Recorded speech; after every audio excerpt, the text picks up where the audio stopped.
morning. Good morning, Eliza. How you doing, Melissa? I'm good. Very sleepy. I've been struggling to sleep again, but Oh, I'm sorry. I was shaking my head because I get sleepy when it's all like dark and cold in the morning, and I'm like so hard to get out of bed. it's cozy. It is cozy, but not being able to sleep is a whole nother thing that feels not fun at all.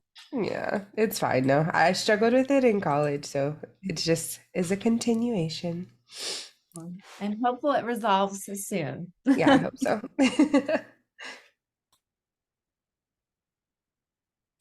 How have you been? How was last month for you? Good. A bit busier than I anticipated. I kept saying October's gonna be slower, and then things happened, but it's all right. That's what I'm saying November is gonna be slower. So yeah, I transitioned in my role a bit at work, and so that was the big change for October, that I like kind of was wrapping up some of the things I was doing, handing stuff off to my colleague. I used to work more closely with neighborhoods and neighborhood leadership, and now I'm doing more housing and community development work that still exists within the same unit. Um, so that was a big transition for me in October. Hey, Russ. Good morning. Hi, Ross. Morning. Russ, I sent you an email this morning. And I think I responded that or I have it in draft. Okay. I didn't see it come through, but I was like, it was an email you had sent me a while ago, and I thought about it today as I was looking at the agenda again.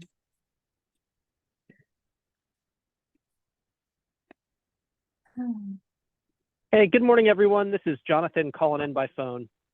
Hey, Jonathan. Hey, Jonathan. Happy Friday. Yay, we made it on Halloween week. Yeah, so true. Does anyone on this That's call a good dress point. up or have kids that dress up for Halloween? Not anymore. Not anymore. Too old. I did. I did some cosplay with some friends. It Oh, was so cool. fun. What were you? I play like video games. I'm like a now a semi-competitive gamer. And Cool. so one of the characters in the game that we play, all of the girls chose male characters and we did kind of like a gender bender. It was really fun. And then my sister-in-law who lives with us, I don't know if you've ever heard of the cartoon Codename Kids Next Door, but she dressed up as like one of the characters in that too. So basically everyone did like cosplay this That's so year. fun. I love it. Yeah, it was really fun. I dressed up as moss. So I just like wore brown and then like painted my face and put moss in my hair, just like from Michael's. Oh, like Uh, moss, the nature thing. yeah, I've like last year I was corn because of that viral video of that kid like talking about corn. Uh, That's so cute. it's a really cute video. But I always have these like strange costumes. I figured out I could buy like one thing of face paint and then spend like $10 and put together a costume, and that became Mhm. a lot easier. Than it can get expensive. And I'm just like, that's what Um, stops me from Halloween, is like when I'm spending too much money. So I try to do scrap exchange or somewhere else and get creative. I agree. I feel like DIY costumes are always my favorite. But Yeah. yeah, like this year, I thought our costumes were the best that we've ever had them because they looked exactly like the characters we were portraying. Awesome. And it was one of the cheapest Halloweens ever because we just used things that we had at the house. We went to the thrift store and got a couple items. It was like a whole thing. I loved it. I love that. That's very cool, Melissa. Yeah. I felt like, so I don't pass out candy at my house. I go to my friend's dad's house. He lives on West Club, and that's like an area that's everyone comes to trick or oh, treat there. yeah. So it's just one person at that house. And so they're always like, come help. And it's really fun to see everyone dressed up. But it felt a lot busier than, not as busy as pre-COVID times, but like it was a lot busier than last year. It was pretty surprising. We ran out of candy early, and I think there was like at least 900 pieces of candy. We were passing out one per person. So hopefully the kids are happy I too.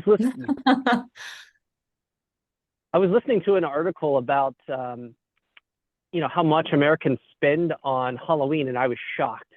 It was it was hundreds of millions of dollars. Wow. So it gets very, very expensive. Yeah. Yeah, some of the costumes were very elaborate. It was interesting to see like what was coming back. That's always like, oh, there's a lot of Mario and Luigi's this year. It was cute. There's a lot of Stitches this year. I guess that's in again.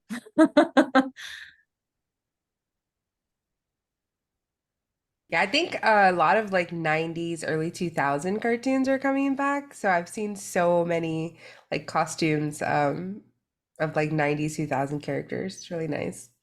Yeah. I'm reliving my childhood. I think my favorite I saw was somebody had kind of gotten this sort of like inflatable chicken looking thing, like brown chicken, Okay. and then built like a box around them so that they looked like a Costco rotisserie chicken. Oh They my even gosh. made the tag, and I Yes. thought, if I was going to do anything, thankfully I already have the build for it, but I think I need to be a Costco rotisserie chicken for another year or two. Costco themed anything is always my favorite. I'm a big Costco fan. That's funny. The best one I saw was the Microsoft paperclip. Oh, that'd be fun. That was like, it was a very creative costume. I really appreciated it. That's so true, Lloyd. A turkey, that's funny. So let's see, who else are we waiting for? Hi, Sally. How are you doing this morning? Fine, thank you. Welcome. Is Colin joining us this morning? I expect he'll be on shortly. I think he just got to his office. Okay, great. And then I'm not sure about Ebony. Have y'all heard from Ebony? I have not. I had a meeting. Good morning, everyone. I had a meeting with Ebony yesterday afternoon and was under the impression that she probably would be here. She didn't say that she wouldn't, so. Okay. Mhm.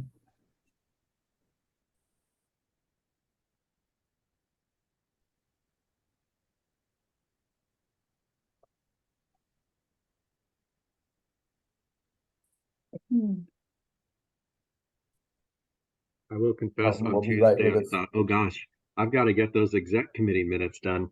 And then I went in to find them. I'm like, well, look at that. I got them done. It's even had to tag me for them this month. Yeah, you were ahead of us, so I could even put it on the email so that folks could see it, be reminded to look at them. Great. So, that was great. Hopefully it was helpful for others to have that together in one email as well. There's Ebony.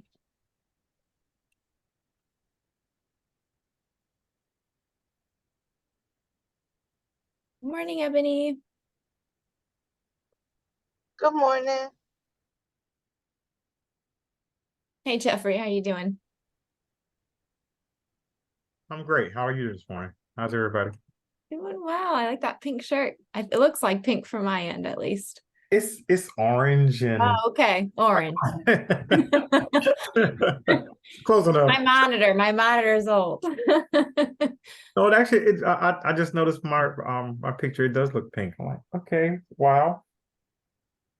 Well, either color looks good on you. How about that? I like the way you move.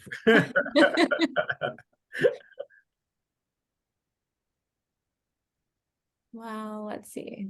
I agree, Melissa. The magic of lighting. There's Colin. Mhm. Great. All right. Well, I'll call this meeting to order. It's 10:07. And hopefully you received an email on Tuesday that has our agenda for today. Welcome everybody. Our first item is, no problem, Colin. Our first item is to approve our October executive minutes. One correction, my the organization that I represent is not on the minutes and who was present. That's the only correction Say I that see. again. Say that again. The organization I represent is not, it's missing under beside my name. That's all. You see And in the very top, who's so what is, present. well, and help me, what is your, it's not necessarily organizational representation, but what seat is it? Is that make the sense? healthcare, homeless healthcare provider. Okay. Thanks. And I can put in the agency too. What's the remind me are you under Lincoln or what's the technical? I'm under Lincoln. Thank you.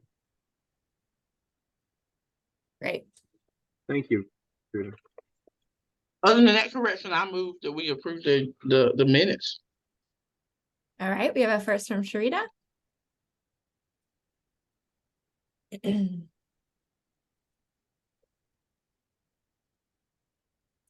needs a second. I'll second it then. A second from Russ. Please vote in the chat. This is I'm Jonathan. driving. I'm calling in, so I vote over the phone. I vote yes. And this is Ebony, and I also go over the phone, yes. Thanks, Jonathan. Thanks, Ebony. All right, our October minutes are approved. Thank you. Now let's see. Okay, so now we're moving on to setting the November HSAC agenda, and I'll pass that over to Colin. Good morning. Pull up the agenda worksheet here. I know some of our agenda is based on things we're going to talk about later in the meeting. Yes,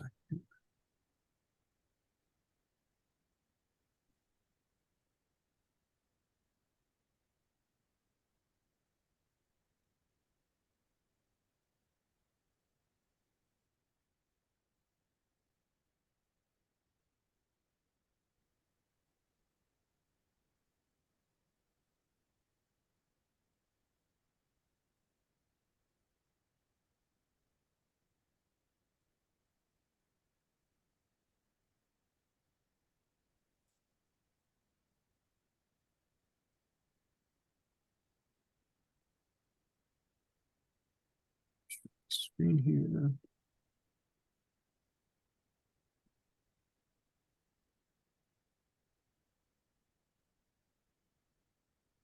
All right.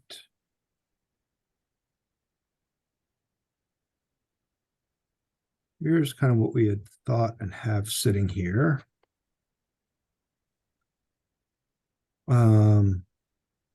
Executive Committee quarterly update. Housing bond update on spending, current bond and future opportunities, identify funding for supportive services.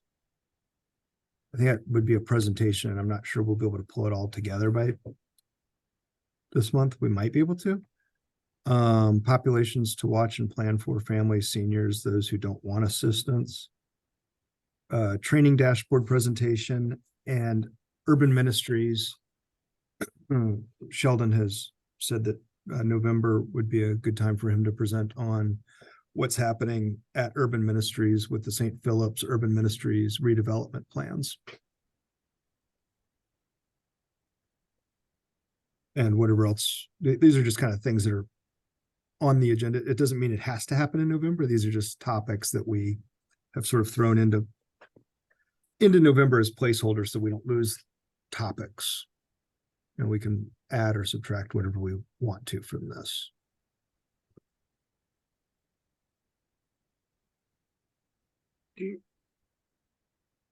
I'm just curious on the housing bond update one.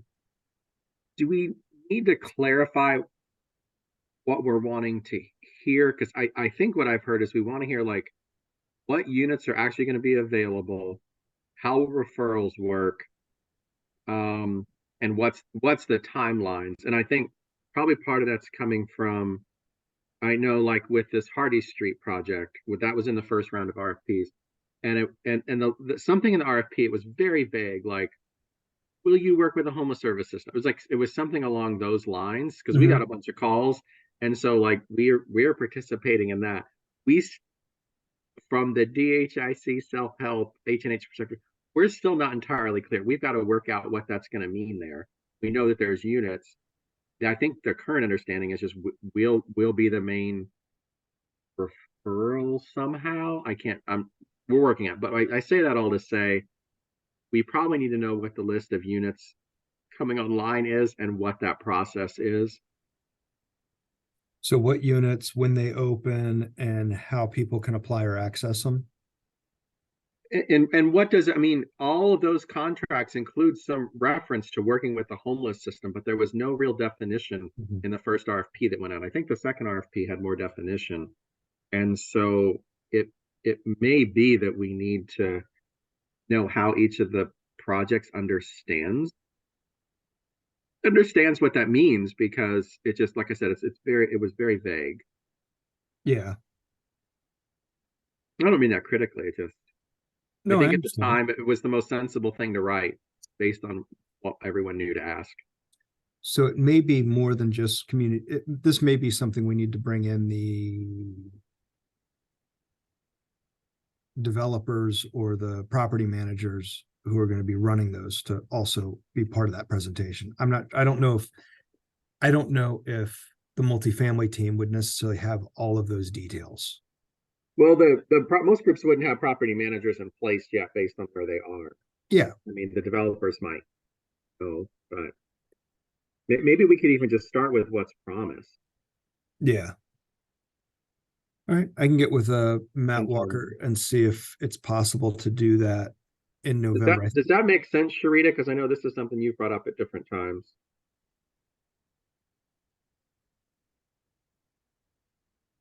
It makes perfect sense. Okay. I think the more ahead of it we are, the better prepared we're going to be able to take advantage of the stock that comes online. But I think also along with that comes, my other concern is about balance, and like we don't want to bombard one place with a lot of high needs folks, especially as we don't know what supportive services looks like. Because I know I need to send some messages just for some calls I've had to try to figure out what this Medicaid expansion, like what role Medicaid expansion is going to play in helping us meet some of these needs of our folks. And I really need to get ahead of that. And I think we need to be looking at billing codes and all kinds of stuff, because there may be some opportunity within that in itself for us to get some supportive services in place. But I think balance, I think balance is important. I think we've seen the lack of balance at some of your properties, Russ. We're having a whole lot of high needs people all jammed in one spot, and not really having a plan on how you're gonna manage that. Because I think just going forward, we need to keep that in mind. Yeah. Because we want to get people housed, but we want them to stay housed. Mm-hmm. Because once they start bouncing in and out of housing, it becomes way more complicated and way more expensive. So yeah.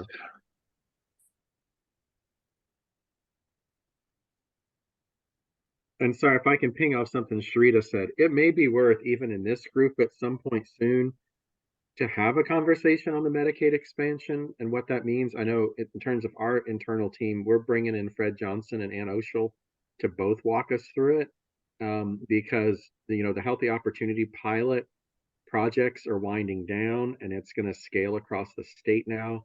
My understanding is Duke Community Health is going to take leadership on a group. I know we're involved in it from the housing perspective for Durham County. So it may be worth having and others may know more about this than I do. I'm trying to get my head around it as best I can. I But think that that's a valid point. I mean, it's a lot of things, and we don't know what out of the healthy opportunities waiver is going to what is going to become a part of the Medicaid package either. So there that also is so if Fred and Alliance can enlighten us on what they think is gonna what looks promising. I think that'll be great. So we definitely need to have that conversation.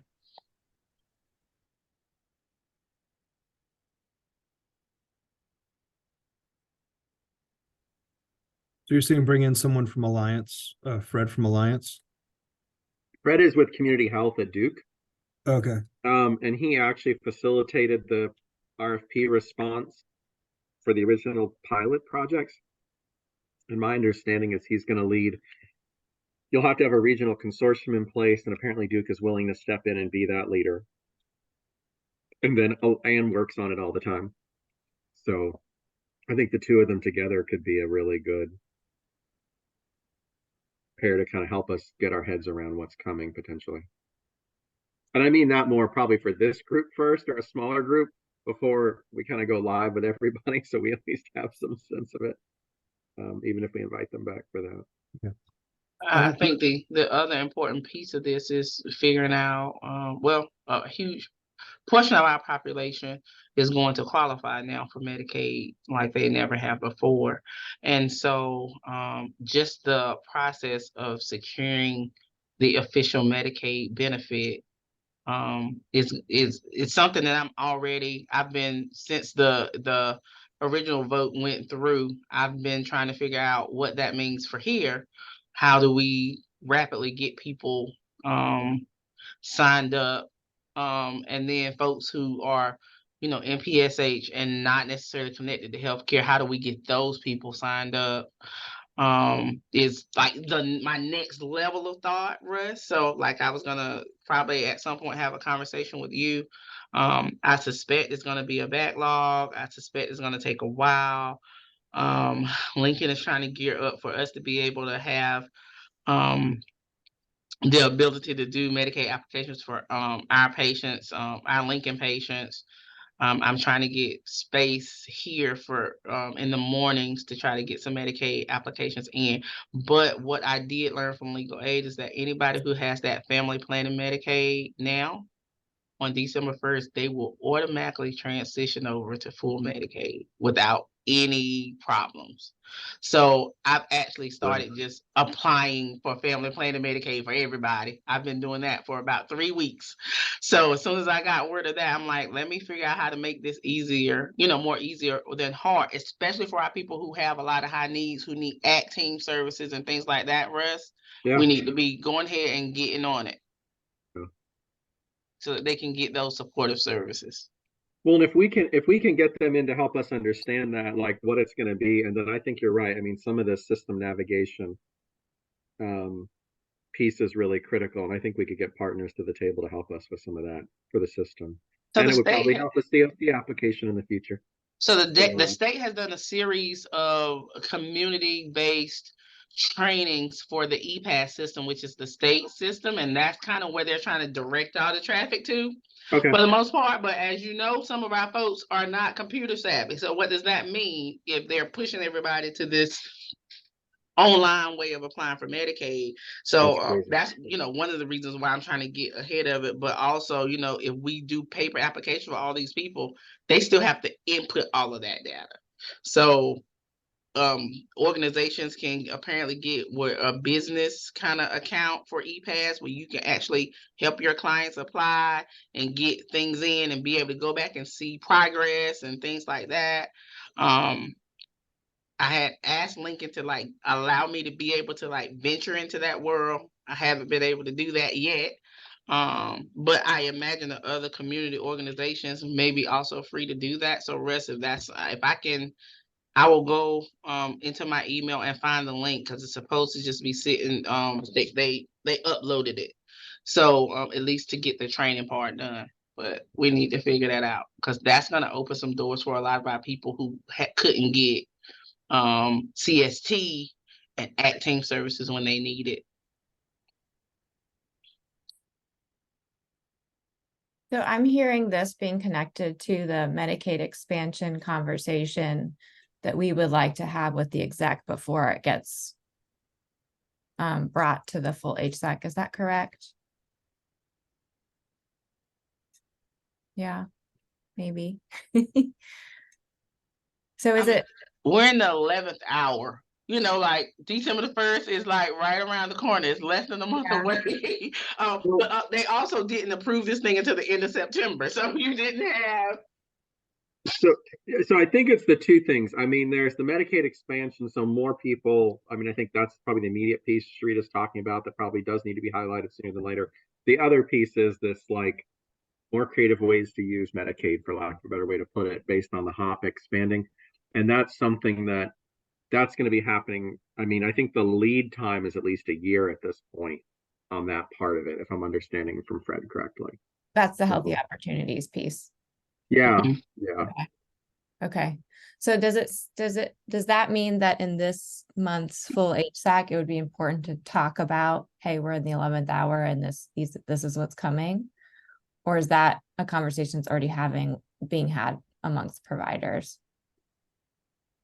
Like, is there something that could be shared around that would be helpful? I mean, I think if people don't know what December 1st means as far as Medicaid expansion is concerned, I think it's important to at least mention and let people know that folks are now going to be eligible for, and even like encourage them to apply or to talk to somebody who might be able to help them apply. So I think from that standpoint, I think it would be something that's good to mention for folks who don't do this every day and don't really pay attention. So I think it's worth a conversation, but I do think that as a executive committee, I think we need to like understand how do we take advantage of the opportunity that Medicaid expansion provides us as far as supportive services and things like that for our clients, and for meeting the financial need of, you know, staff billable hours for supportive services, if that's going to be something that comes through with healthy opportunities.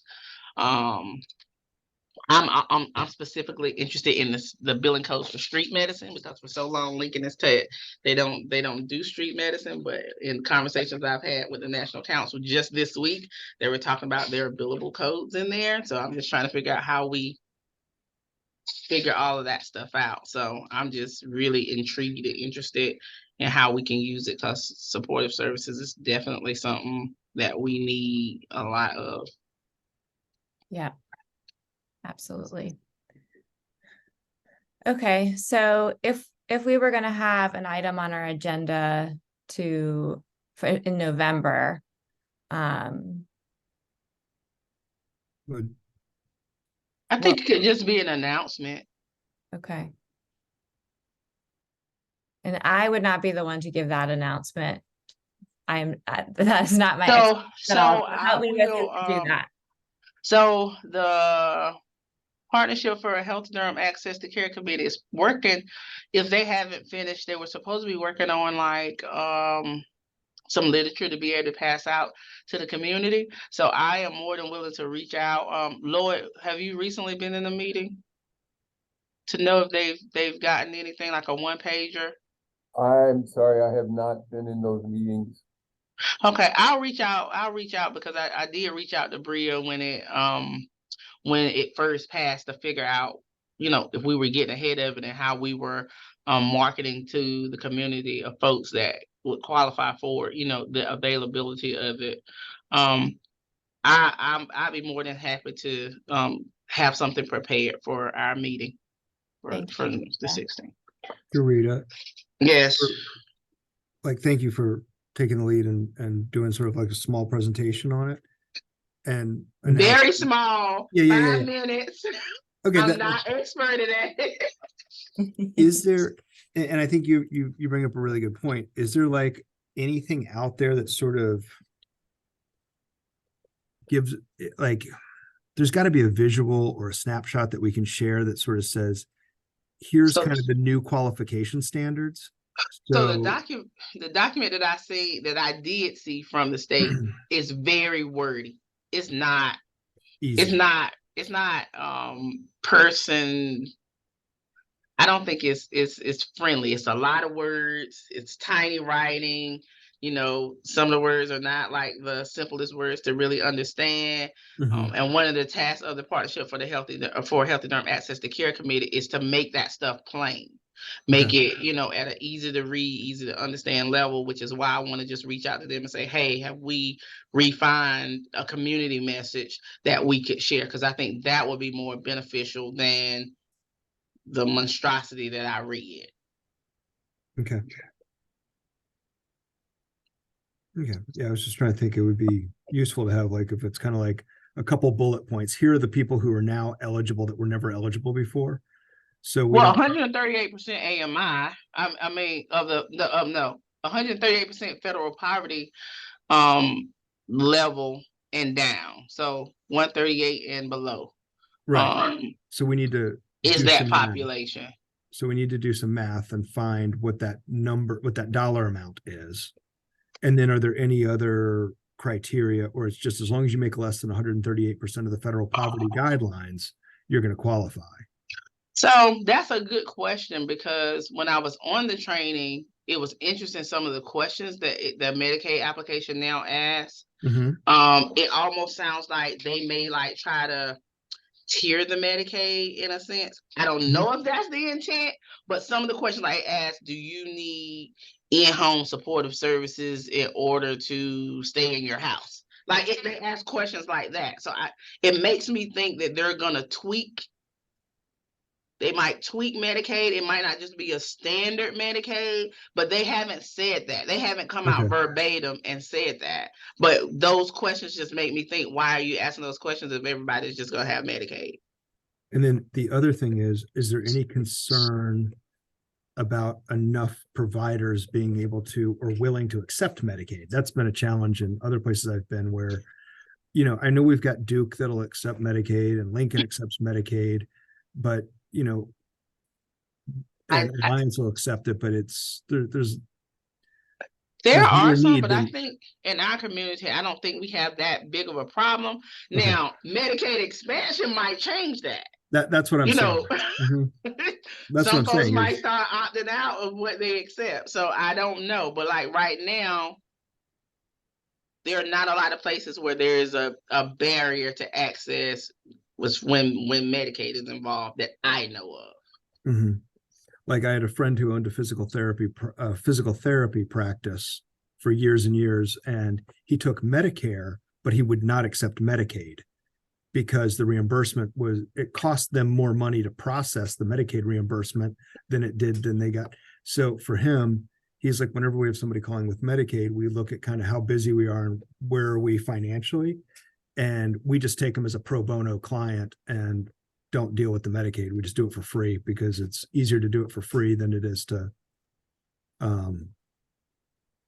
process Medicaid payments. I think that's going to be a bridge that we come to. That's going to be, like a side effect of Medicaid expansion, depending on, what providers experience and if any of the rates or anything are altered.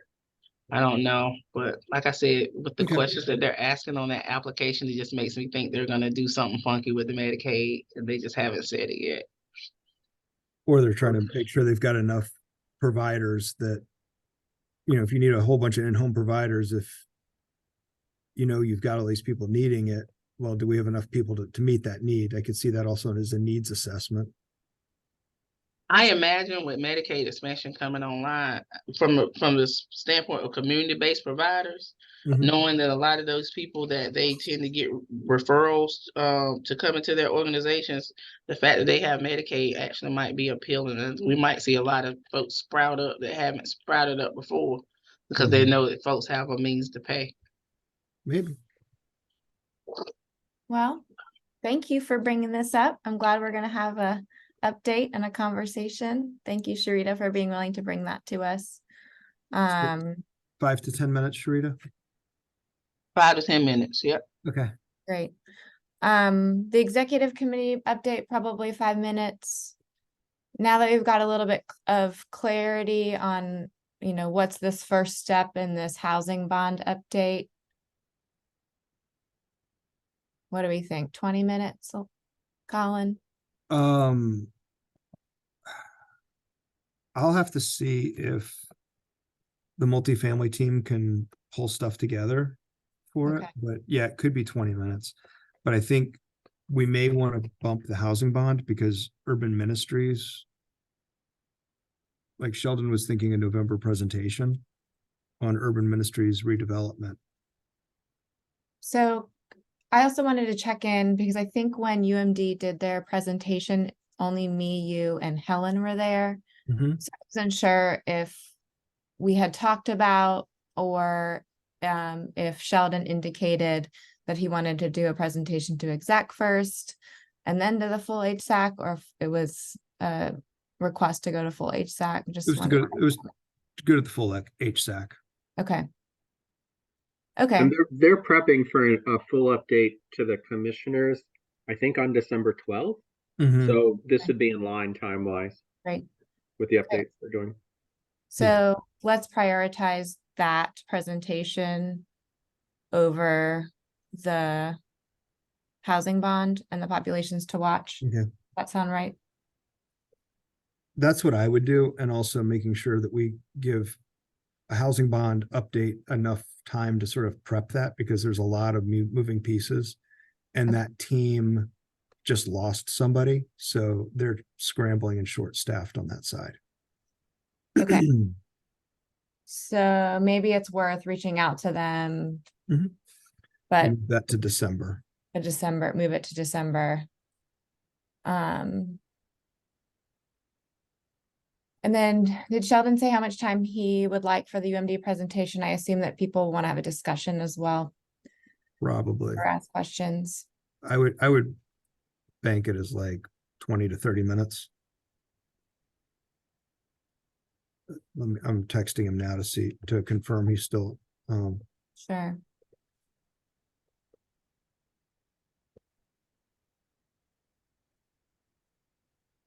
And then looking at what else is on our agenda for today that may be a part of our agenda.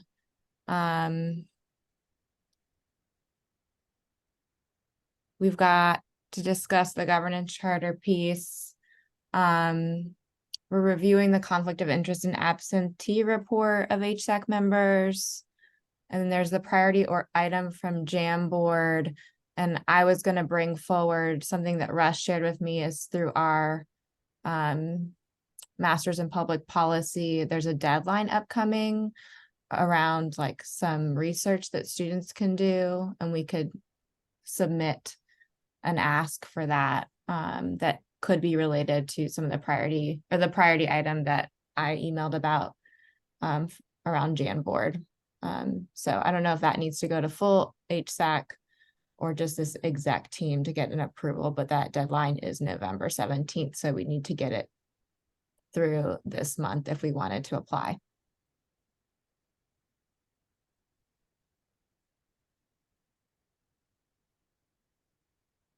I think it's due the 17th, so we might. Yeah. So I can, and maybe when we get to the Jamboard piece, Yeah.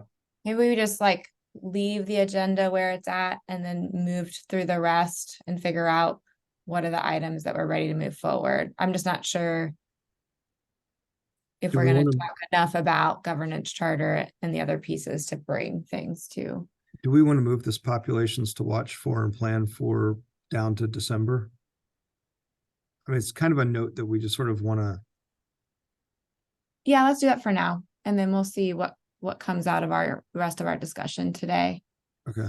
We've got to fill some time. We can come back to that. All right. So you want me to stop sharing? We're good on this for now? Yeah, and so how much we've got, like 25 minutes left-ish? Yeah. 55.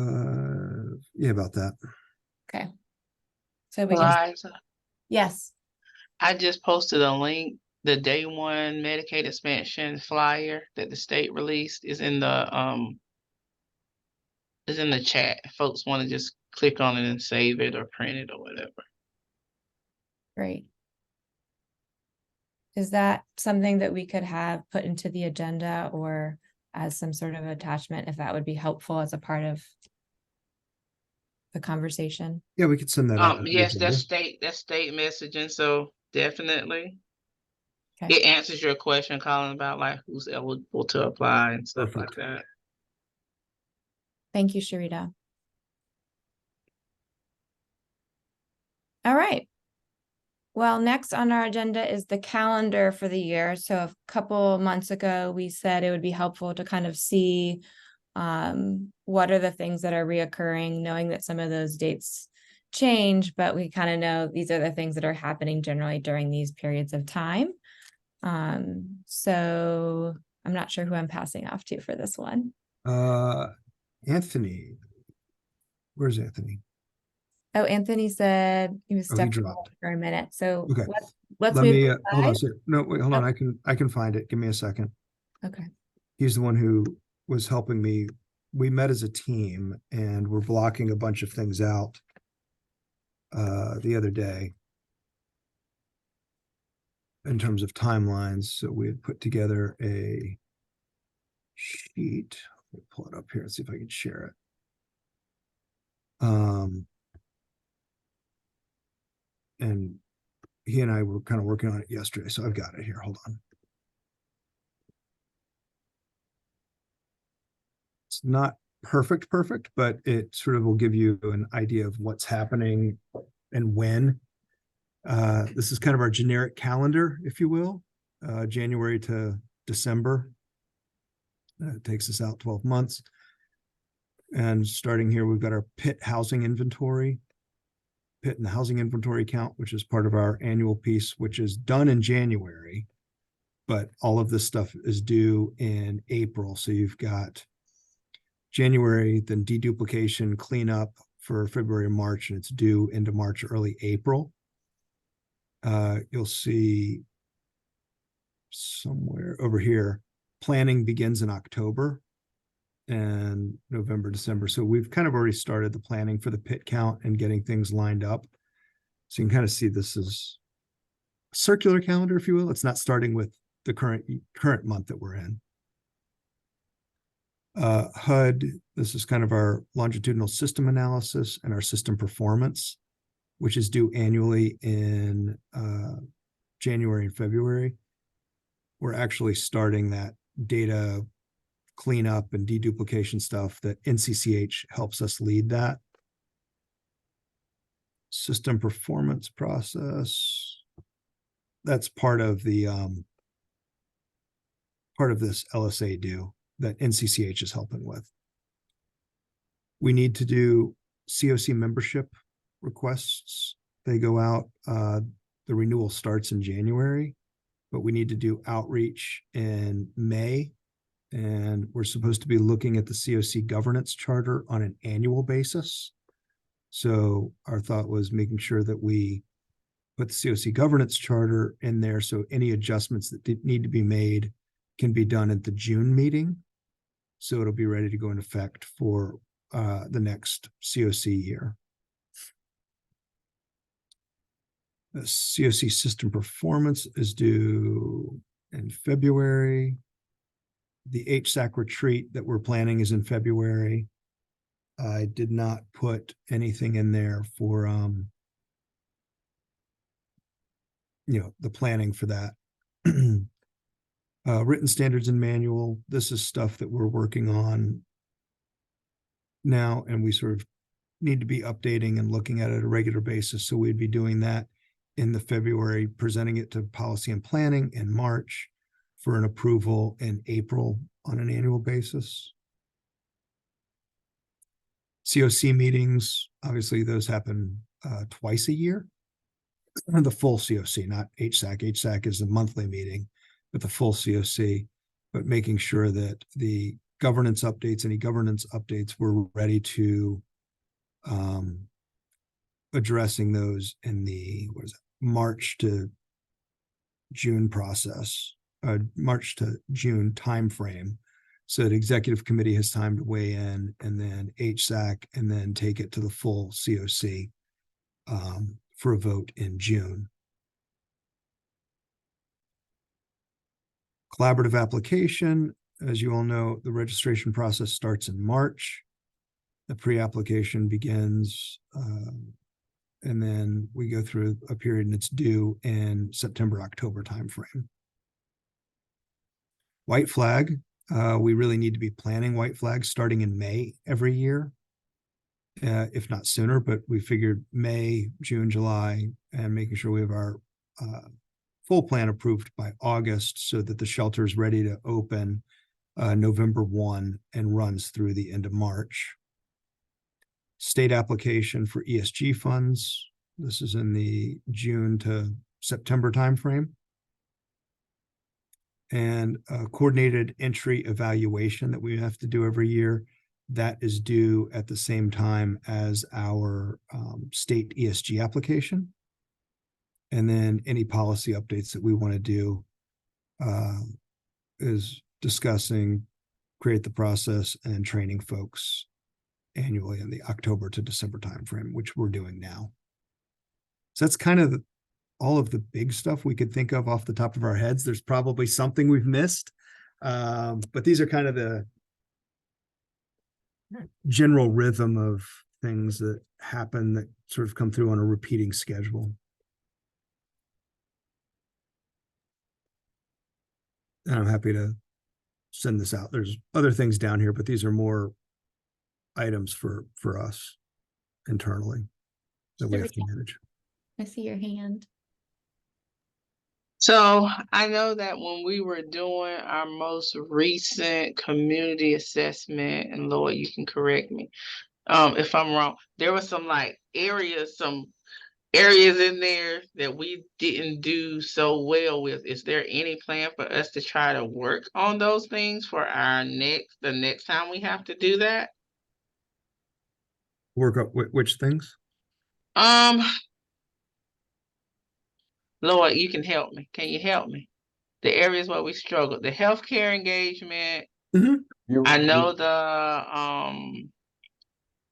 the housing, like our relationships with other affordable housing providers or something in the community, because we were talking about the places like Durham Hosiery Mill and JFK Towers, and not really kind of having any kind of collaborative flow or process of working with them or trying to figure out, how we could partner better, things like that. Is there any plan for us to work on that, or are we just gonna be okay with every year having those areas look not so well for Durham? Rita, are you referencing the community health assessments? Yes. Okay. Yeah, I mean, to this point, this process, what's outlined here does not directly reference those, but I do think there's opportunities for the HSAC and our committees in the COC to pay attention to those. I mean, I think also that Anthony has started the LEAD group, which is people with lived experiences of homelessness, and input from that group also I think will be increasingly valuable to right. So I mean, I'm asking in line with is there like we could say that one of the things that we did this year towards the things that we recognize was like our lived experience group, but should we be looking as a system to tackle something new every year to try to do better and show effort and trying to shift the way we do things in a way that's more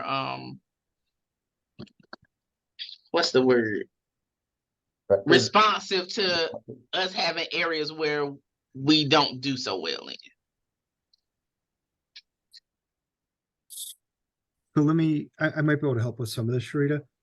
One of the reasons we hired Anthony is because in order for us to the COC application is more than just a 3 or 4 month application process. Kind of as soon as you finish that application, you're supposed to be taking that application and working the plan that's in that application so that you're working on your next application as soon as you get one submitted. And historically, Lloyd has been doing the best he can, but it wasn't his full focus because it couldn't be. There were too many other things that were pulling him in too many directions. Right, but that's why I'm asking, So Anthony is sort of going to be taking the lead, and we're in the process of transitioning things from Lloyd to Anthony as Lloyd's looking to retire. And Anthony's primary responsibility is to sort of be the timekeeper and the drummer that kind of keeps us focused on, hey, we said we were going to do this to HUD. Hey, we need to be making progress on this. Here's what we're doing with, here are the conversations we're having with lived experience folks. Here's the, Colin, Sharita, here's the stuff we need policy and planning to be, taking up. Performance management. Hey, these are the things that we need to be really looking at these outcomes. And he's kind of sort of there to be sort of the conductor, if you will, to keep us all singing on the same page. So we can start making progress on those things. Maybe what might be helpful is, like, as we're looking through this calendar, one thing might be like having a line item that just says priority item.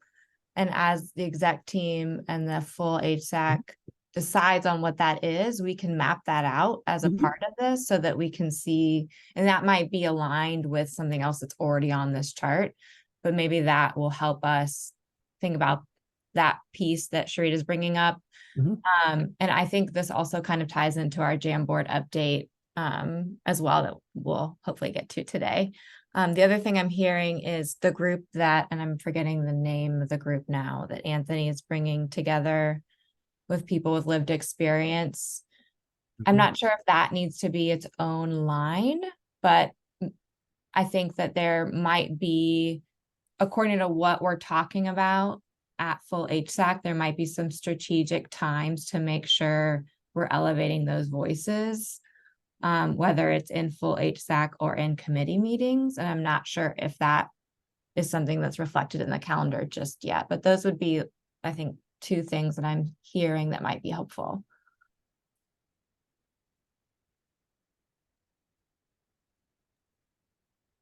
Yeah, I think that makes sense. If we kind of, I mean, you all as a team, Colin, know kind of which of you kind of lead on different pieces, but knowing exactly for like full committee, each of the subcommittees, like when we're going to have to, I hate to say deal with something, but there's approvals, different pieces. So we kind of know what those standard things tend to be within. And I understand sometimes it can vary by a month, but then that'll probably help us once the set things are there, then look at the committees and know when there's, like, say, opportunities for learning things or learning something new. But this is helpful. I mean, this is super helpful. Yes, I absolutely agree. It also sort of explains why we get overwhelmed at certain times of the year. So you can kind of see, while you don't see anything happening, we're back here in the back, in the background, pulling things together, reading through things. To when the COC application's released, it's 100 and something page document that has to be sifted through by us before we can send it out, because we got to sort of translate it, boil it down into, here are the next steps, because nobody in the continuum has time to read it and figure out the plan, because we've got to put together the local timeline and get that done. So there's a lot of behind the scenes stuff that happens that isn't visible all the time. Yeah. Well, speaking of heavy things that aren't always visible, I don't think you have on there what the budget cycle is for the city.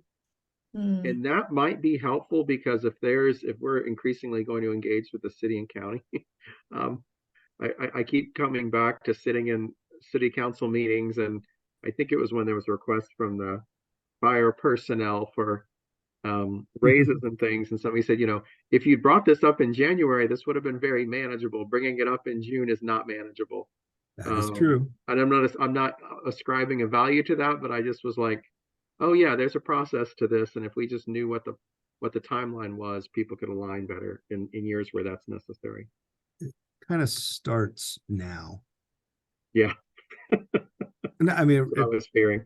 Honestly, it starts, but it really, like, I would say for our planning purposes, we need to be having those conversations in the October, November, December timeframe. That's good. Because these are the things that eventually you start having the, it really goes into full swing in the January. Yeah. Okay. So I'm going to put down here. But even when you look at this chart and we see all of these things that like fall in these places, it makes it very hard for you to insert something new because this stuff is just also mapped out. So we have to strategically figure out That's right. where the new stuff lives so that we know that it's coming, so that we can actually make a concerted effort to I don't think that as a continuum every year we should just be writing the same thing in spots. Like we need to be showing at least, even if it didn't come to complete fruition what we wanted to do, some steps in the direction of being better than we were before. Mm-hmm. I agree. And some of these, I think we were looking at this as, we don't want it necessarily to be the same thing. And each year we would maybe add a new level of detail of what is it. This was more of an attempt to sort of say, hey, here are the things that we need to be working on an annual basis. And if we need to work new things in, or we want to do a new initiative that falls outside of these scopes, this would be, here's the windows where there's time and capacity to really embark on it. And to Russ's point, it's kind of like, bringing, hey, we need to launch white flag at the same time we're trying to do the ESG, state ESG and COC NOFO. That's not the right time to bring that up because there's just no bandwidth for anybody. Folks are in application season and we're in application season. It's just crazy time. So, yeah. Well, I'm really excited. I think this is going to help us work more proactively. And I think also just the way we are creating agendas too. I think it'll help us think ahead. Lloyd.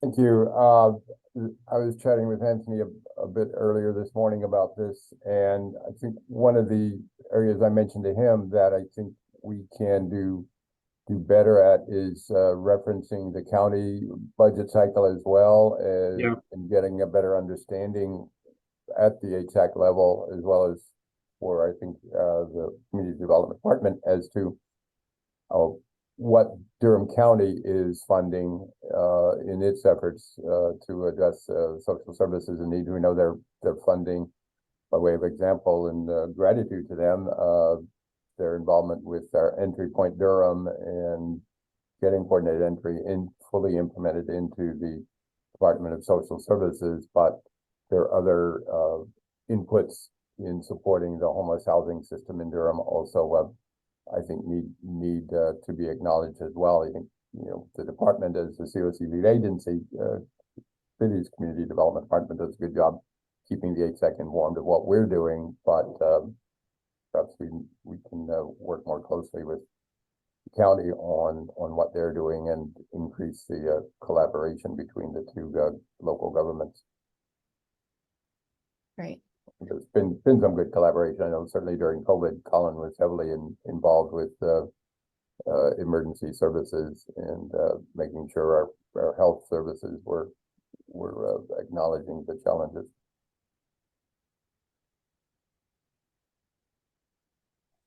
So sounds like we have some good additions.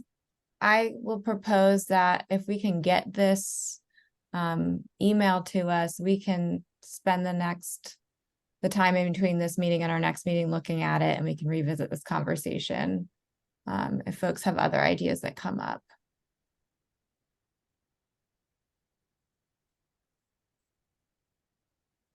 I think we can do that. I think, Colin, correct me if I'm wrong, we're going to kind of be, I think, reviewing it within the team over the next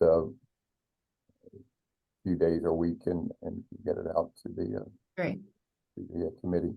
Great. Yep. And we can revisit it so that we can continue the conversation. Sometimes, at least for me, it helps to like let it soak for a little bit and then come back to it. Yeah. And this is, The version we'll send you will be a little bit cleaner than this. It won't have all of our internal RFP and timeline. We were trying to map out things that we need to do over the next 12 to 18 months and create a work plan. And this is a subset of that work plan. So we'll send out the COC specific calendar information to you so we can, and it'll be meant to be a living document. So, Sure. you know, it's maybe one of those things that we look at and squeeze time on each executive committee to say, hey, are we on track for this? Or are there things that we know we need to slide? And if we need to slide them because HUD's late on this, okay, what impact is this going to have on some of our other pieces? And how do we strategically align things and make sure that we communicate to the community at large that, hey, this was our plan, but we've had to make a change because of a delay here, or we're ahead of schedule because of something else happened. Or we have to take something off the plan because God knows what comes through the door. That becomes the bigger priority for the system. All right. Other questions on this? Thanks so much, Colin.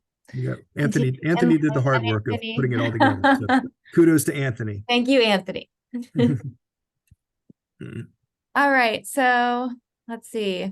Next, we have our governance charter conversation. We've started this in previous meetings, discussing ratios in committees, and also there was a request to have a conversation about co-chairs or vice chairs in committees. So.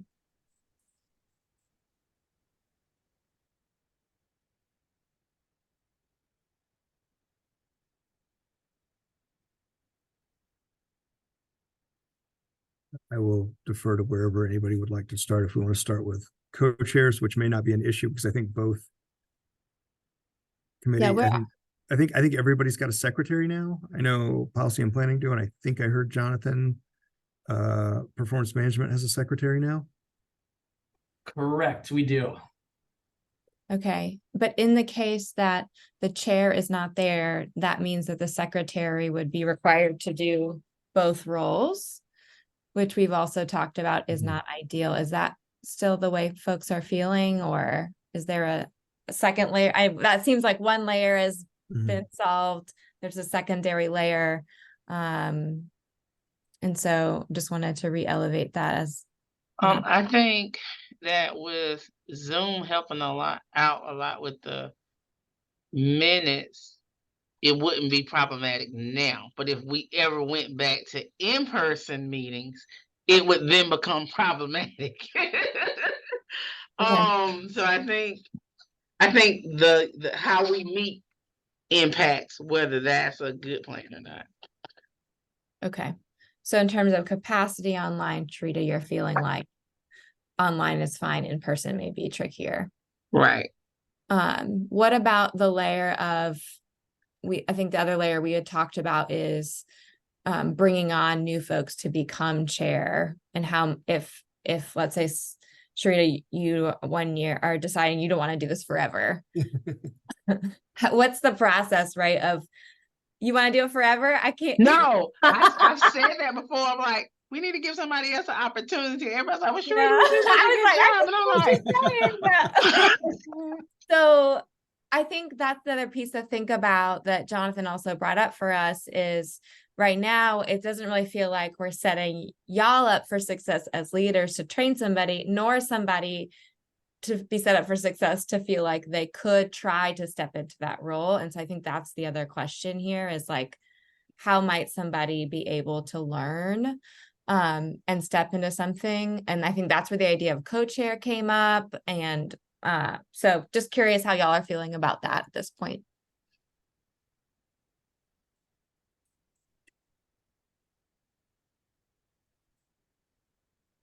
So my thought is that on a perfect day, it would, there would be a constant ebb and flow of transitions annually. The sad, hard reality is that our working force of the HSAC, it's still a very small percentage, no matter what we do.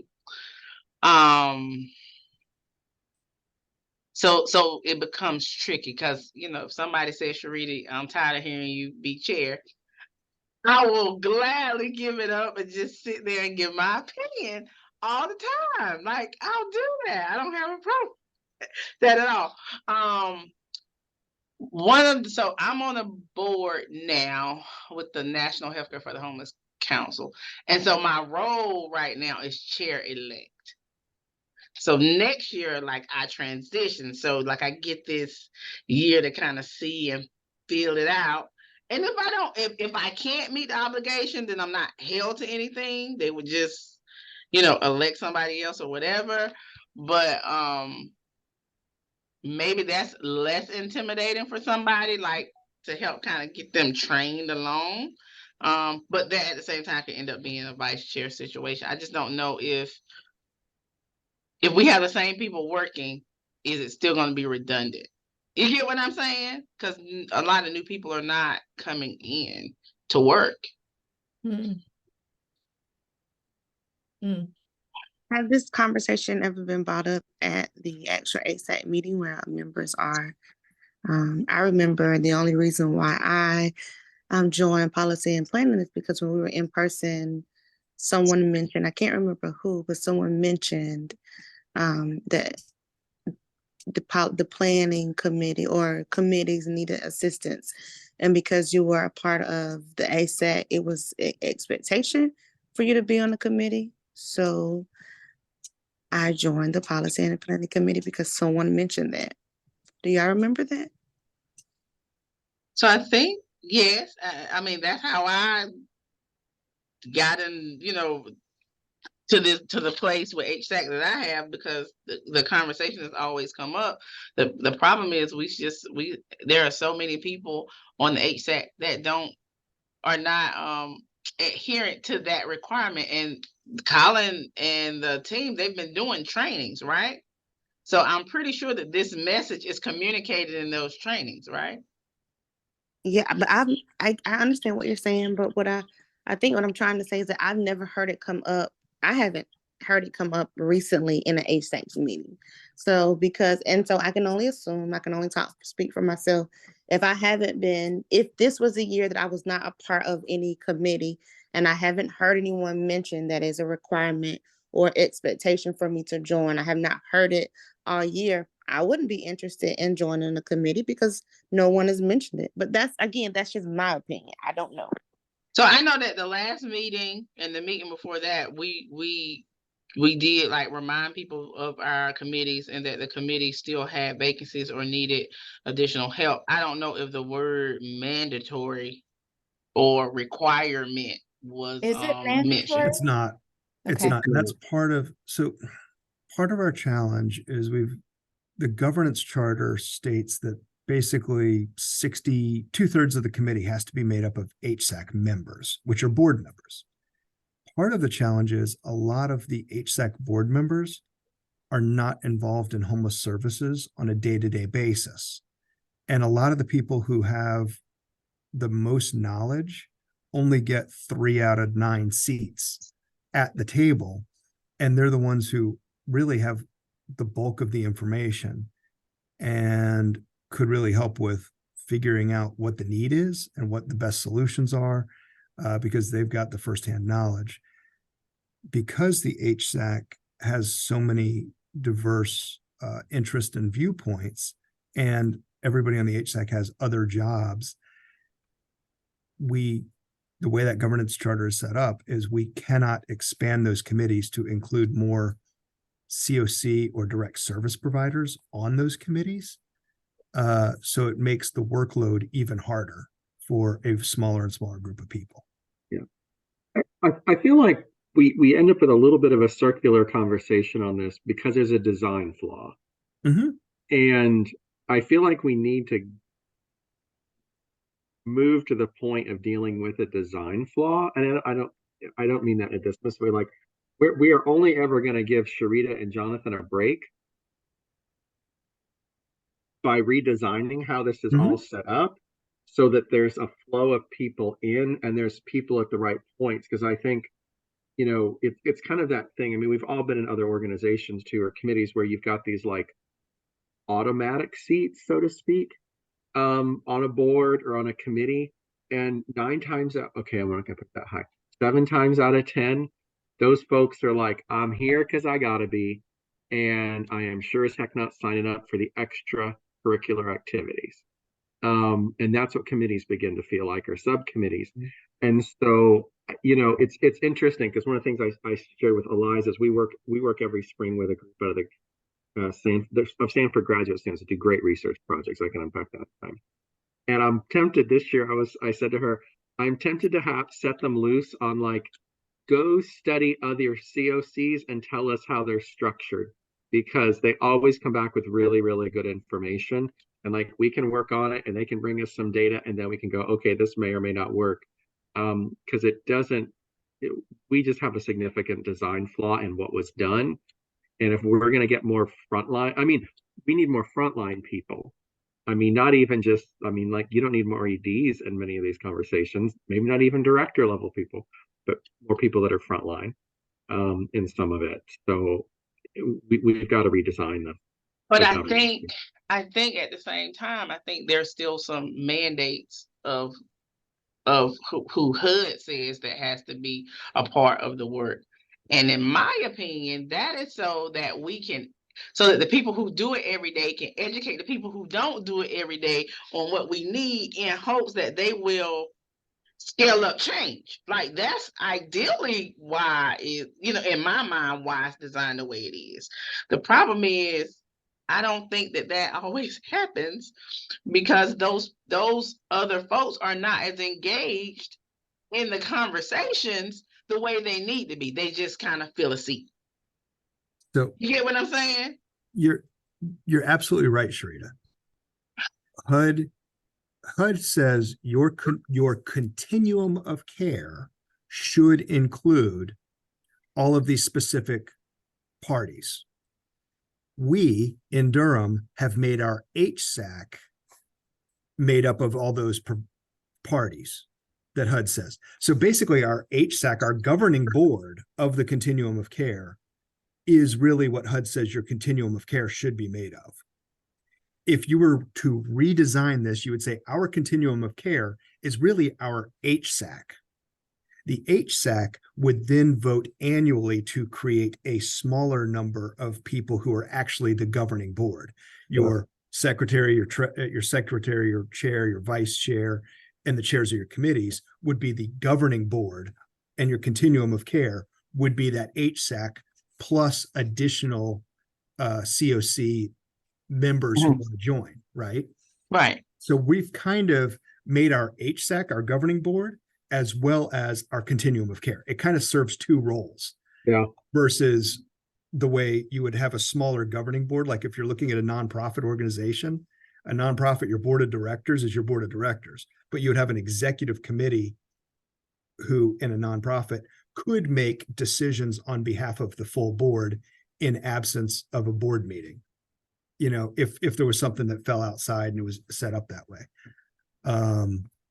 But you're right, Russ. A lot of this is just the way this was envisioned in the interlocal way back in the day, and the way it got operationalized. Our HSAC and our COC are kind of one and the same. And then we've set up the committees. My understanding is the reason there's like a 2 HSAC or 3 HSAC members to 1 COC liaison on the committees was to ensure that the committees didn't get too far out of, they wouldn't come back to HSAC with something HSAC wouldn't approve. So it was a way of kind of keeping control of the committees, that the committees wouldn't go so far off and bring ideas back to HSAC that the HSAC wouldn't go on. So there was always going to be a super majority on the committees of HSAC members to prevent that from happening. I would argue that you could sort of have the same thing put in place without having the HSAC having a super majority on the committees, because part of our job as the staff is sort of to keep like, hey, we can bring it. Just know HSAC, like the governing board may not be that interested in entertaining that at this point because of this. So why don't we think about tweaking it? Think of it as sort of the city manager and city council relationship in a way. Not that we're at that level, but it's the easiest, most visible thing. The city manager has to have an idea of what does city council want to do, and where are they? What are their priorities? And if a department in the city brings something to her that they want city council to do, she might say, well, this might not be the right time because there's some other priorities that city council is really interested in, or let's take this and weave it in. Right. Sort of managing that relationship. But there's other ways of doing this to bring more people to the table to help with the work, because at the end of the day, that's really what we need is more people involved in doing a lot of this work. Yeah. And I feel like our two issues are that fact. I mean, it's like a majority group of the HSAC's like a majority auto-populated seats practically. I mean, that's just like, I've been in those groups before, and it's like, this is what you get. And so we have that ability, I think, quite easily to change the governance document to really, I mean, I think the original goal, the two things that seemed to run against each other were, the goal was to make the committees the workhorses. Like, this is really where stuff's going to happen. But then in this attempt to control the situation and have more HSAC people on it, you forgot to we didn't get the people on it who had the time and expertise to some extent to really do the work. And a third thing, we get so anxious about conflicts of interest, which there's a point where that's appropriate. But every COC in the country has some version of this. There must be some other way to handle this. There are. That would help us. So, you know, I mean, if we can make changes in the governance charter to make them truly be the workhorses, even another committee, I don't know, but really make it so they can really do the work and handle the conflict of interest piece some way. And then even think about how stuff comes back up to the full HSAC, because, you know, as the person who writes the notes, I almost to some extent probably could cut and paste every quarter kind of the reports that Jonathan and Shrita give with maybe 2 lines changed. And that because it's like pretty standard stuff. And what Eliza does with kind of like what the committees are doing. I mean, that's 10 minutes of time that, like, some of that could be sent in advance, put on the agenda.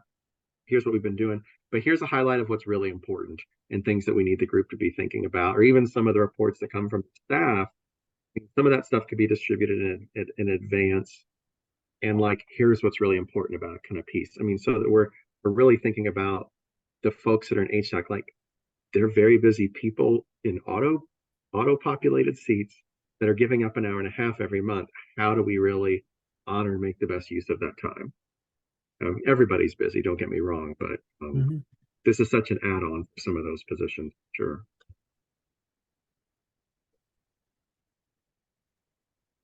Yeah, I don't think there's too much more I can add to this other than, you know, I think we have kind of 2 challenges: calling forth new leaders, which has always been a challenge, and then increasing the flexibility of the committees to be able to do the work. So I think Russell and Sharita have, and Eliza have, you know, spoken to it well. So yeah, I would just say, for me, like, having greater flexibility, you know, I think would really help with at least the performance management committee, because a lot of the people that are willing to do the work are the direct service providers, which I greatly appreciate.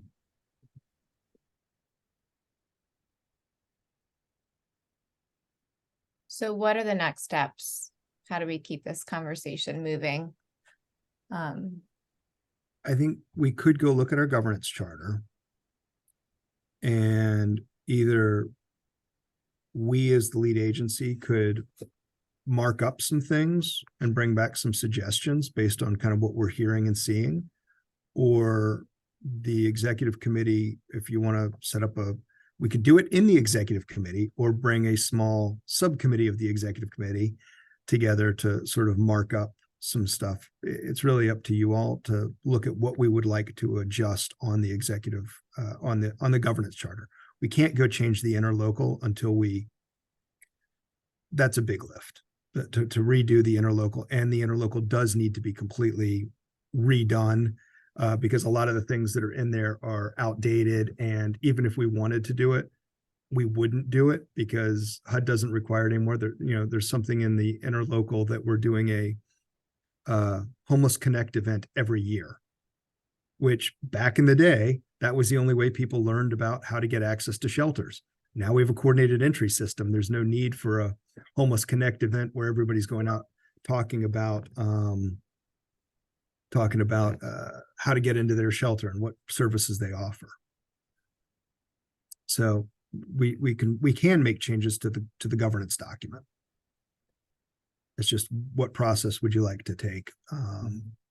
I'd like to circle back to what Russ brought up as an opportunity too, is maybe there's a way to do two things at once. Like maybe there's a way for us to think about some of the small things and at the same time do a review, put in a project request for students at Sanford to do a review of what other COCs are doing. I can imagine that being helpful in this like larger scale of understanding, but in the meantime, maybe there's some small things we can tweak to start building our success as we move forward. So there might be like a way to do two and then get some students to do some work for us. And students are doing that work in the spring. And I believe that would line up, if I'm remembering, June was the day where June was the month we were talking about governance charter update. So that could be an interesting connection to just like having presentations along the way of what those students are learning if we're able to get a group that is interested in this project. Yeah, and if we use the graduate students from Stanford, we'd have something back mid-April. I mean, we can get updates along the way, but the final product's in April. So, Ebony? I'm trying to figure out how to lower my hand on my phone. I know this may sound elementary, but kind of going back to what we were talking about, I think somebody mentioned that a lot of board members are not interested in the committee. So what if during our November meeting, we take a poll during the HSAC and ask members to answer the question, why are you not involved? So that we can have an idea of why people are not interested in the committees. And then we can come back and kind of strategize what we can do to get people interested and kind of have an idea of where they are. And we can do it during the ASAP meeting because they're already there. And it's really quick. We do it in our meetings, virtual meetings in schools, where it's just very quick. You just create a little poll, it comes up, and you can just answer, pop the questions in, pop the answers in, and then someone will have it, and we can kind of discuss where people are. Yeah, I like that a lot. I'm also curious, at one point, Melissa had shared with me like a directory, and it seemed like a lot of folks were on committees and there was a smaller amount of folks that were not. And maybe it wasn't totally updated. And so I'm curious if we actually know the number of folks that are in seats that are not on committees. It feels like that's really helpful, Ebony, if it's 10 people, but if it's 3 people or 4 people. That's a good point. I'm just not sure of what is the number. And sometimes that also feels like if it's a smaller number, like if it's under 5, it's easier to just have a one-on-one conversation. Like I was one of those people that was not on a committee and I got roped in because Russ reached out to me and we talked and then I came to exec, right? And so I think depending on the number of folks that fall in that category, there's different strategies we can employ to understand. So do we know how many folks are not on committees that are in seats?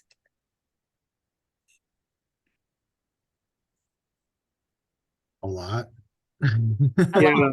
That'd be pretty easy to determine I would because say about 9 or 10 is Okay. my guess. And we'd have to look and see who it is too. Yeah. Because like I could think the see city roster. manager is one of the seats, and I just can't imagine the city manager is going to a committee meeting. Mm-mm. Not because of who she is, like, I just can't I- imagine capacity wise. I get that, like I get what you're saying, but at the same time, like we're supposed to be the board that like actually makes change happen in our community.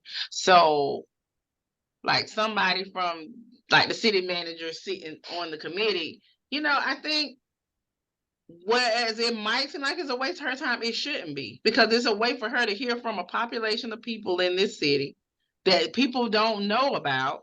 People, I mean, the only thing that people know is that they are out there on the street asking for money. I can't walk downtown because 10 people gonna stop me, ask me for money, or they're on the, or they're doing something inappropriate, or somebody's outside of the bank and the people at the bank feeling like they need to know that there's another side of this. There are other challenges. We have to paint that picture and put the human face to all of this work. And if they're not sitting with us, they only get to see one side of the story. You get what I'm saying? Like, so how I do we agree and understand. I think the practical part of me is like, there's probably 12 versions of this committee that she's got some relationship to. So then my question becomes, so let me pivot it this way. Fully agreeing with what you've stated, how do we make sure that the city manager's core team has the understanding that you're talking about? Because no city manager, no ED is relying just on their engagement with it. And how do we make sure that somebody on the main team is really fully aware and engaged? Like, maybe somebody else needs to be appointed. I'm not trying to call her out, but many of us do something like that. Maybe Yeah. the action item, to pivot back to what Ebony is sharing, is doing a survey that we might collect in real time and asking, what is, if you're not on a committee, like, kind of what is stopping you, or why is that the case? And then what would be helpful in order for you to, like, what could be in place to support you in choosing to be on a committee?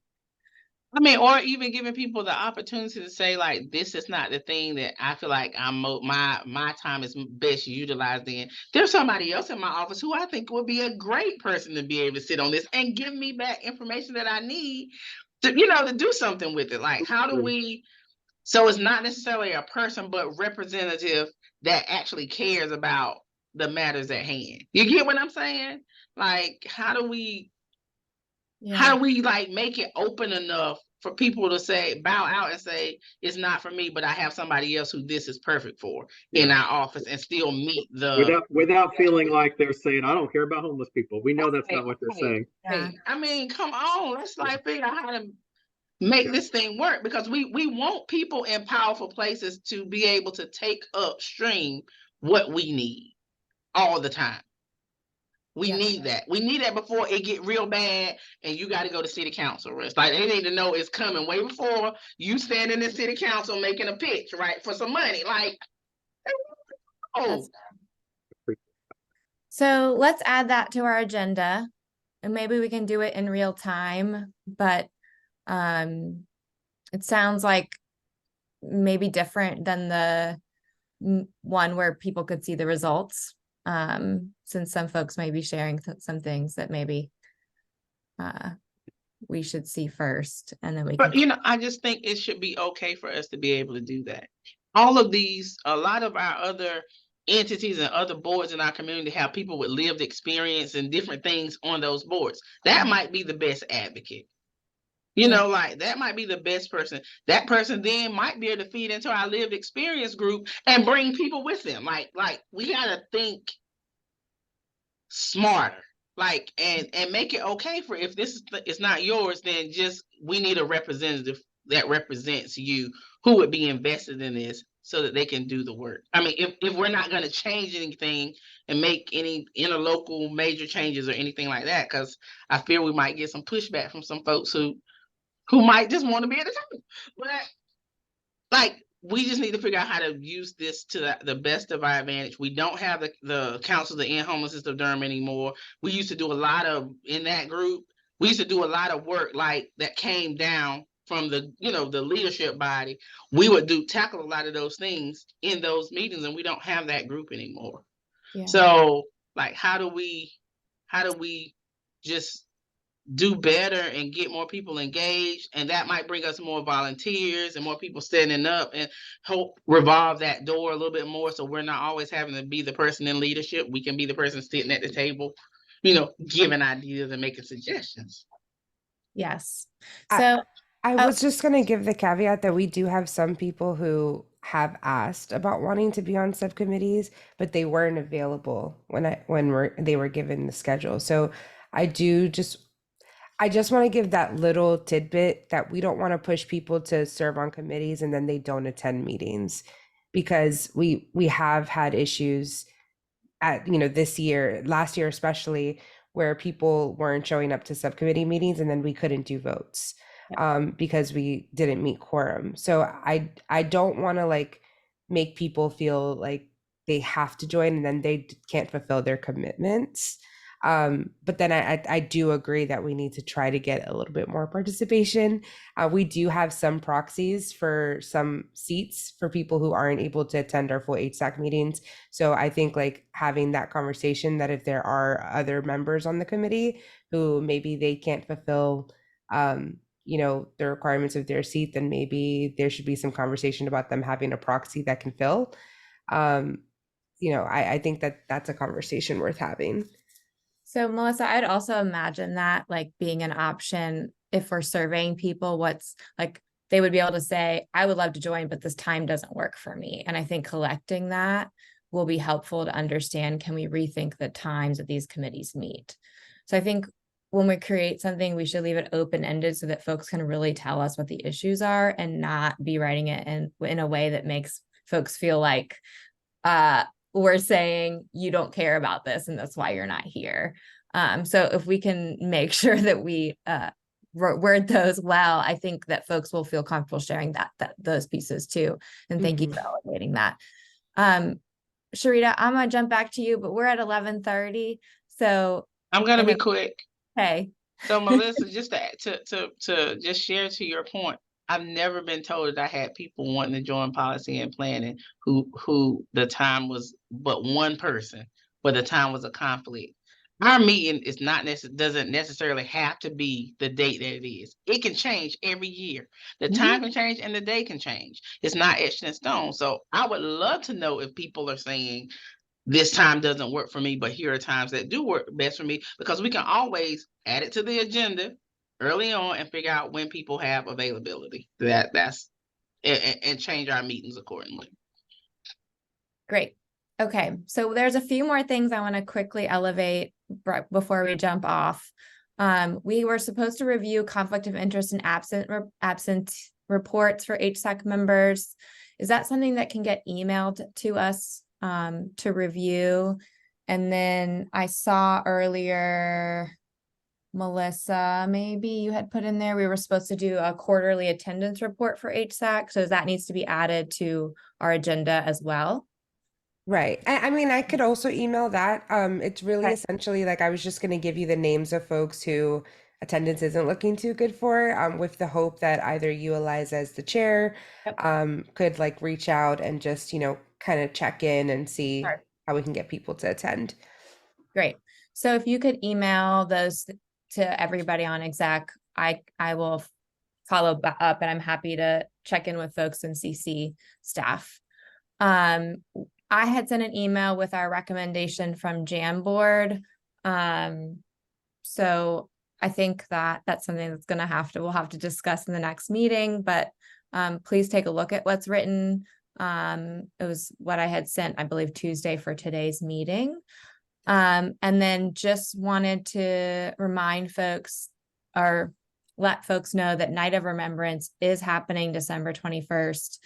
DCIA is going to do that in Central Park. I have a meeting with Bree Van Velzen to talk about kind of how do we get the word out about this, particularly to businesses downtown and other folks that may not regularly know about it, get it on their calendar early. So that's something that I can update on in the next time, but just wanted to say that date has been confirmed. I know that was a question in our full HSAC meeting. And then quickly wanted to check in on transportation. We had talked about a transportation piece for our full retreat day, and was curious if we had found any leads on free transportation through other city and county resources, or if that's still an outstanding thing that we can get an update on next time.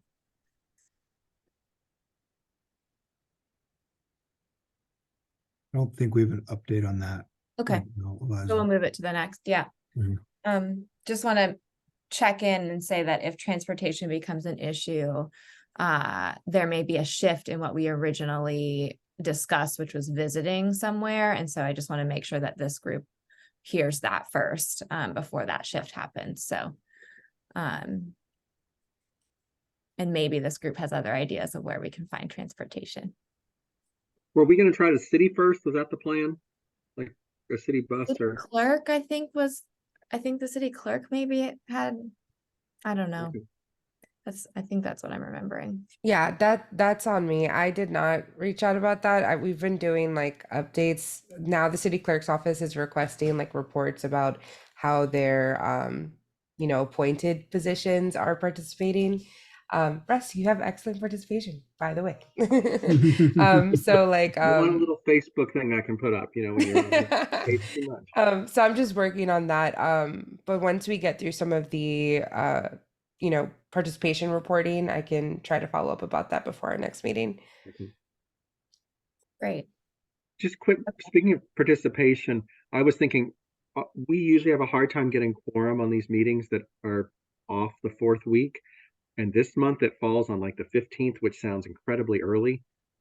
We may want pretty soon to send out hey, this is a really unusual time, for a date of the month, just so it gets on. It's like on people's calendars.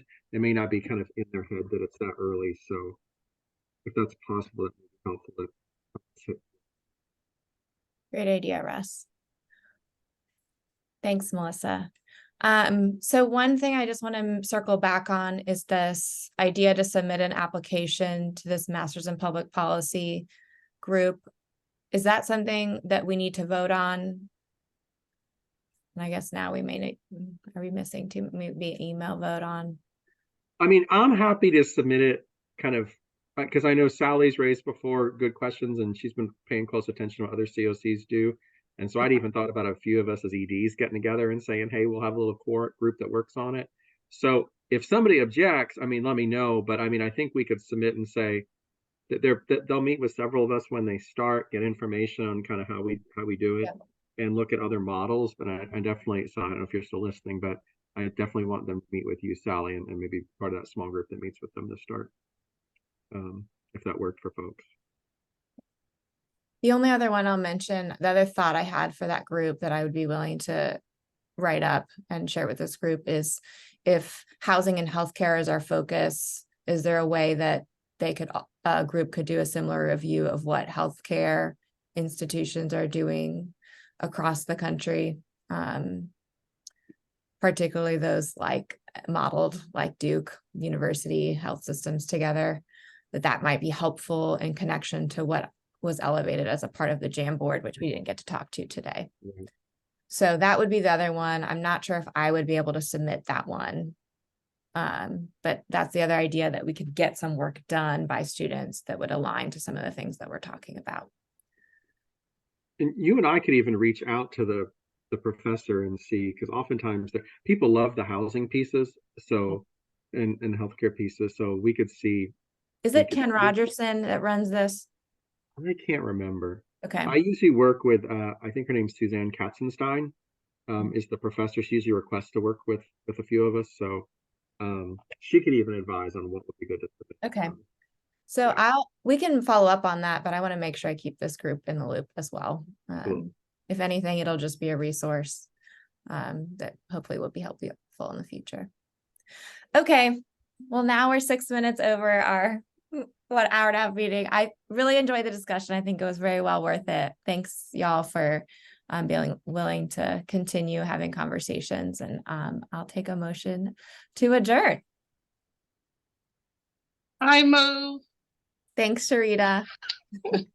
I'll second. Thanks, Russ. A second for Russ, and we're closing at 11:36. Thanks all. Have a great day. Thanks all. Bye, everyone. Have a good day, everyone.